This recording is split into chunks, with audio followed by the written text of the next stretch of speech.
Multiplier votre taux de conversion par 2, est-ce que vous me croiriez? Eh bien, si vous suivez cette vidéo, je vais vous donner une technique qui marche vraiment bien, que j'ai pu tester avec des clients incroyables comme Spring, Les Mini-Mondes et bien d'autres. Bonjour à tous, je suis Sébastien Tortu, fondateur de Boost Conversion, une agence d'optimisation de la conversion dédiée à maximiser les profits de mes clients, des marques que j'accompagne et évidemment à les aider à atteindre leur vision. Dans cette vidéo, on va parler de landing page. Alors, je ne vais pas vous faire un cours sur comment créer la roadmap de landing page, sur comment on écrit des hypothèses, etc. parce que ça prendrait beaucoup de temps. Mais je vais vous donner ma structure, la structure d'une landing page parfaite qui va vous permettre, comme je vous le disais, de multiplier votre taux de conversion par 2. Et pourquoi je parle de multiplier le taux de conversion par 2? Parce qu'aujourd'hui, une bonne landing page peut convertir au moins 2 fois plus qu'une page produit. Les landing pages, c'est donc des pages d'atterrissage que vous allez pouvoir montrer à vos clients une fois qu'ils auront cliqué sur une de vos ads, que ce soit sur Google, sur Facebook, sur Instagram, sur YouTube, peu importe. Mais donc, vous allez pouvoir leur envoyer une page intermédiaire en fait à votre site web pour éviter de les envoyer directement sur une page produit qui pourrait être un peu trop commerciale. Et donc là, vous allez pouvoir tester des messages, des structures, vous allez pouvoir aussi adapter votre message. Imaginons que vous avez parmi vos clients 2-3 cibles différentes, les mamans, les femmes enceintes et les femmes qui aimeraient par exemple tomber enceintes. Vous n'allez pas parler des mêmes choses, vous n'allez pas montrer les mêmes choses. Les landing pages vont vous permettre justement d'adapter avec peut-être des fois le même produit, mais d'adapter votre discours à ces différentes personnes. Donc vous voyez, ça va avoir cet intérêt. Donc là, je vais quand même vous le dire rapidement, une landing page égale un problème. Il faut absolument avoir trouvé, identifié des problèmes de vos clients, des opportunités pour pouvoir créer des landing pages. Sans ça, ça ne sert à rien. L'objectif, il n'est pas juste de se dire « Tiens, j'ai vu telle et telle marque américaine qui fait une landing page, je fais exactement la même et j'espère que ça marche. » Non. Premier point, ça c'est hyper important. Le deuxième point qui est hyper important, c'est qu'il y a un alignement parfait avec votre ads.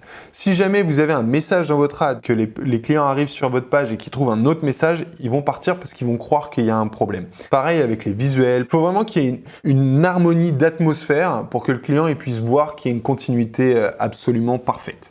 Une landing page, c'est aussi un style. Aujourd'hui, il peut y avoir plein de styles de landing page. Nous, on en a référencé plus d'une vingtaine.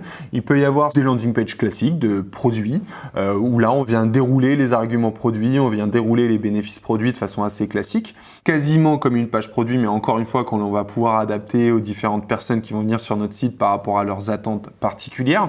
Ensuite, on peut avoir des advertoriales, donc des landing pages qui sont plutôt axées contenu, sur lesquels on va pouvoir en fait peut-être faire comprendre au client qu'il a un problème, qu'il a besoin de quelque chose pour arriver au produit. Ça peut être par exemple pourquoi 60 000 foyers ont décidé d'arrêter d'acheter des lessives traditionnelles en bidon. Là, on vient d'expliquer pourquoi, en fait, acheter des bidons de lessive, vous achetez de l'eau, vous achetez du plastique, etc. Ça n'a aucun intérêt parce qu'en fait, vous êtes en train de polluer la planète et qu'en plus, à l'intérieur, il y a souvent des produits nocifs parce que les lessiviers sont pas obligés de mettre la recette de leur lessive. Et là, on vient vous expliquer ça et puis on vient vous montrer qu'il y a des alternatives comme Spring que l'on accompagne et sur lesquelles il n'y a pas de plastique, sur lesquelles on est ultra concentré pour vous éviter d'acheter de l'eau, qu'on vous livre dans des petits packs en carton recyclé, etc. pour éviter d'avoir du... Enfin voilà, on va venir travailler ces différentes phases finalement du parcours pour faire en sorte que le client, il ait de plus en plus envie d'acheter. Mais cette vidéo, elle est basée sur la structure d'une landing page. Aujourd'hui, nous, après des centaines et des centaines de landing pages mises en ligne, on a vraiment pu travailler sur une structure assez claire en 10 étapes. Cette structure aujourd'hui, elle va vous paraître assez B2C, mais sincèrement, même si vous faites du B2B, c'est exactement la même chose. C'est juste que il n'y aura pas les mêmes boutons d'ajout au panier, etc. Mais à quelque chose près, c'est la même chose. Je pourrais faire une vidéo spéciale B2B bientôt, mais franchement, si vous faites du B2B, ne partez pas parce que ça vaut vraiment pas le coup de penser que c'est si différent. Alors, la landing page, comme je le disais, elle est en 10 étapes. On va commencer par l'étape de séduction, ensuite on va montrer comment le produit peut transformer les clients, on va leur montrer les bénéfices, les caractéristiques, on va répondre à l'ensemble de leurs objections, on va leur faire des preuves sociales, potentiellement leur proposer des offres groupées, des bundles, etc. pour leur dire, tiens, plutôt que d'acheter un produit, achète-en 2, 3, ça peut être des remises, ça peut être des cadeaux, ça peut être plein de choses. On va essayer de recréer la confiance. on va mettre une FAQ et on va encore faire un appel à l'action. Alors, j'ai travaillé un document Figma qui reprend l'ensemble de ces éléments et qui vous donne des exemples en face de marques qui le font très bien. On va commencer donc par la première phase, donc la phase de séduction. L'objectif, c'est quoi? Elle est toute simple, elle est qu'en moins de 5 secondes, le client soit séduit. C'est un peu comme une rencontre dans un magasin ou comme une pub à la télé. Si vous n'êtes pas accroché dès les 5 premières secondes, il y a de grandes chances que vous partiez. Donc là, l'objectif, il va être d'être hyper clair, d'avoir une proposition de valeur hyper claire, orientée bénéfice client. Il faut que le client il puisse se dire « Ok, ça c'est fait pour moi ». Derrière, vous allez avoir une photo, une vidéo, une infographie, enfin ce que vous voulez, qui va vraiment pouvoir compléter cette proposition de valeur. Ça va être super important parce qu'en fait, les gens ont tendance à regarder les visuels. Ils vont lire, mais ils ont tendance à regarder les visuels. Et d'ailleurs, c'est pour ça qu'on met la lecture à gauche parce que les gens lisent en Z et sur le web, même des fois en F, donc ils vont lire sur une horizontale, puis derrière, ils vont descendre. Et donc, on met le texte à gauche pour qu'ils puissent le lire et qu'ils arrivent aux médias, à la photo, à la vidéo, comme une conclusion finalement à ce texte. Ensuite, évidemment, on va travailler sur des preuves sociales. Ça va être hyper clé parce que on va avoir besoin très vite, en 5 secondes, que le client il vous fasse confiance. Que ce soit sur des avis clients, que ce soit sur des logos de marques qui vous font confiance, que ce soit sur des garanties en leur disant bah tiens, il y a j'ai vu récemment une marque de poêle avec Gordon Ramsay. Bon bah il y avait tout de suite écrit Gordon Ramsay possède ses produits dans les cuisines de tous ses restaurants. Bon bah c'est des éléments de réassurance qui vont vous dire ok, si Gordon Ramsay, qui est l'un des meilleurs cuisiniers du monde, utilise ses produits, il y a de grandes chances que je puisse les utiliser et qu'ils satisfassent mes besoins. Donc ça, on va vraiment travailler dessus. Et puis, on va faire un appel à l'action clair et incitatif. L'objectif du CTA, c'est vraiment de faire passer le client à l'action. CTA, Call to Action. S'il n'y a pas d'action, bah c'est pas un CTA, c'est un Call to Passive, mais ça sert à rien. Donc vraiment, l'objectif, c'est de faire en sorte qu'il le clique sur ce bouton. Donc, hyper important, il faut vraiment que le titre et les arguments puissent vraiment projeter le client dans le bénéfice du produit parce que si ce n'est pas le cas, il ne va pas passer à l'action. Et en même temps, s'il passe à l'action parce que votre CTA est top mais qu'il n'a pas les bonnes informations, alors il va se perdre derrière dans le parcours client. Donc c'est vraiment hyper important de soigner cette partie-là. Là, sur l'exemple dans cette landing, j'avais mis aussi des UGC clients, ça peut être des avis clients, ça peut être plein de choses, encore une fois, qui vont lui donner de la matière, qui vont lui dire « Ok, je ne suis pas tout seul, ces produits ont été achetés par d'autres, je peux faire confiance à cette marque ». Ensuite, on passe à la section 2, qui est la section de transformation. Là, on vient lui expliquer comment ce produit va transformer sa vie. Alors, on peut avoir plusieurs façons de le présenter. Ça peut être comment ça marche, en lui expliquant, bah tiens, tu vas pouvoir facilement passer là, sur cette marque de vêtements, vous voyez, vous répondez à un questionnaire, on crée un prototype, on fait une précommande, on fait la fabrication, on vous le livre. Là, on est plutôt dans le comment ça marche. Et de temps en temps, ça va être plutôt comment ça peut transformer ta vie. Ça peut être un avant-après, ça peut être par exemple des marques de produits pour faire repousser les cheveux. Bah là, on peut avoir avant, 28 jours ou 30 jours plus tard après utilisation de ce produit, le après. Là, vous allez donner hyper envie, vous allez donner vraiment la sensation que c'est le produit que le client il faut. Évidemment, on rajoute un petit CTA parce qu'à cet endroit-là, on devrait pouvoir avoir déjà bien convaincu le prospect. Ensuite, on passe à une section 3, qui est une section bénéfices. Alors là, on vient en fait ramener l'ensemble des bénéfices qu'on n'a peut-être pas pu dire tout au début, parce que l'idée au départ, c'est pas de tout dire. Mais là, on vient en fait réassurer avec des bénéfices, on vient le projeter dans la vie qu'il pourra avoir avec ce nouveau produit. On va pouvoir lui dire, vous voyez par exemple cette marque de produits pour le sport, ben voilà, soulagez vos muscles en profondeur, récupérez. Ben voilà, ça va donner envie au client, ça va lui expliquer exactement ce que ça va faire. Vous voyez, réduisez quasi instantané les tensions musculaires après vos séances de sport ou vos journées de travail. On n'est pas en train de lui dire comment fonctionne le produit, quelles sont les caractéristiques du produit, etc. Non, on est en train de lui dire, voyez, là on a un joueur de l'équipe de France de basket, je crois, qui utilise le produit, on vient le réassurer et ensuite on lui dit, on va pouvoir soulager l'ensemble de vos problèmes en fait.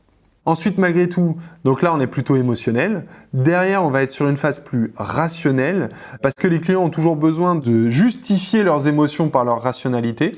Et donc là, on va plutôt être sur une phase de caractéristiques. On va leur prouver comment en fait le produit, de par ses caractéristiques, peut répondre vraiment à ses intentions. Si par exemple il achète un ordinateur, ça va être bien de lui dire que c'est un ordinateur super puissant qui va lui faire gagner du temps, qu'il y a des apps, qu'il y a des raccourcis, qu'il y a des trucs, très bien. Là, il va falloir rentrer dans le détail de la durée de la batterie, le processeur, ce genre de choses, pour pouvoir lui donner des arguments aussi de comparaison avec d'autres produits, parce que faut pas oublier que le client va, quoi qu'il se passe, comparer vos produits avec des produits de la concurrence, donc il faut lui donner des éléments de comparaison, mais n'oubliez jamais, quand vous présentez une caractéristique, de l'associer à un bénéfice. Pourquoi on a une batterie qui a telle caractéristique ? Parce que ça va vous permettre de garder votre ordinateur chargé pendant 15 heures. Pourquoi on a un processeur comme ça ? Parce que ça va vous permettre d'utiliser les logiciels de photos ou de vidéos les plus gourmands du marché sans problème, sans faire laguer votre ordinateur. Donc il va falloir toujours répondre à ces caractéristiques avec des bénéfices pour que le client, encore une fois, il puisse se projeter. Parce que lui, il se projettera beaucoup plus dans « je vais pouvoir avoir mon ordi pendant 15 heures et donc en gros pendant toute la journée, par exemple de travail, d'école ou quoi que ce soit », plutôt que lui dire « c'est une batterie de tel watt, de telle puissance, etc. » qui franchement, il n'y comprendra rien. Donc ça, c'est hyper important. Toujours caractéristiques bénéfices, caractéristiques bénéfices. Ensuite, il y a la partie objection. Ça, normalement, c'est toutes les objections que votre client peut avoir qui peuvent l'empêcher de passer à l'action.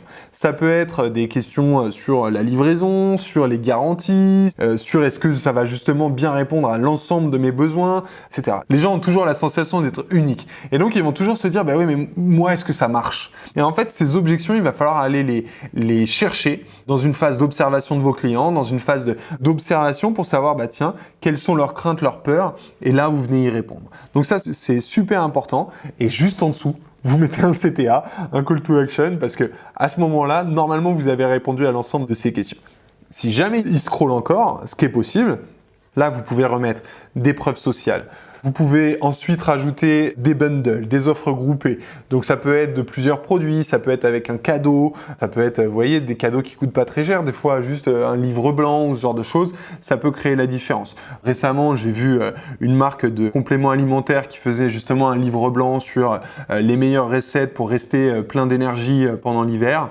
Bah, vous voyez, ça c'est top parce que ça coûte pas grand chose à la marque, ça vient compléter la proposition de valeur du complément alimentaire et en plus ça donne une matière en plus et une incitation en plus pour votre client d'acheter. S'il a toujours pas acheté, là il va peut-être falloir le réassurer non pas sur le produit mais sur la marque. Donc là on vient plutôt jouer sur des arguments de marque, sur des arguments, vraiment de la proposition de valeur de la marque pour qu'il puisse se projeter. Ça va être super important, il faut que vous montriez que vous êtes une marque de confiance, que vous êtes là depuis quelques temps, que vous serez là dans encore longtemps, qu'il peut compter sur vous, que vous avez un super SAV, que vous êtes disponible, etc. Il va falloir encore une fois répondre à l'ensemble de ces craintes. Ensuite, section 9, on est sur une FAQ. Alors la FAQ, logiquement, moi ce que j'adore dire à mes clients, c'est que la FAQ ne devrait pas exister sur votre site web ou sur votre landing page, parce que vous devriez déjà pouvoir répondre à l'ensemble de ces problématiques sur le reste. Parce que si vous répondez pas et que vous comptez sur votre FAQ, sachant qu'elle est assez bas, il y a plein de gens qui ne la verront pas, et donc il y a plein de gens qui ne seront pas convaincus par votre produit. Donc faites en sorte que votre FAQ n'ait pas à exister, mais mettez-la quand même, parce qu'il y a des gens qui sont rassurés par ça et qui vont avoir besoin de checker 4-5 questions de façon assez rapide. Ne partez pas dans des explications qui prennent 3 heures à lire, soyez efficace. Pensez encore bénéfice client, prenez les questions les plus récurrentes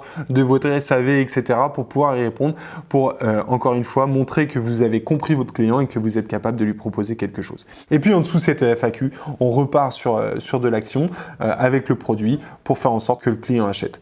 Donc voilà un petit peu la structure de cette landing page. Je vous mets le lien de ce Figma en commentaire, donc vous allez pouvoir le retrouver avec les différents exemples que j'ai pu mettre, avec l'explication de tout ça.